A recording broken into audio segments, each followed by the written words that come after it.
Hi guys, shooting চলছে।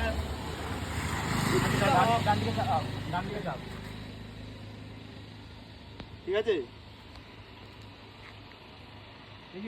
Action. 3, 2, 1, start. হচ্ছে না, রিয়াকশনটা এরকম না। কিরকম দেবো? কিরকম দেবো রিয়াকশন বল? তো দেওয়াটা একটু তাড়াতাড়ি করছি। আরো স্লো করবো? একটু স্লো কর। ঠিক আছে, স্লো করছি না, চলো। কেন একটা স্টেপ আগাতে পারবে না? এই ক্যামেরাম্যান, একটা স্টেপ আগানো যাবে না? একটু স্লো কর।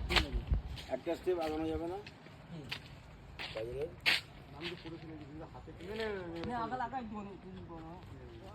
এখানে তুই অন্যভাবে কর। একটা স্টেপ আগে কর। ওই হঠাৎ করে হাত তোরকম যায় না, একটা মানুষের চুক্তি আচ্ছা জানি হয়ে যাবে।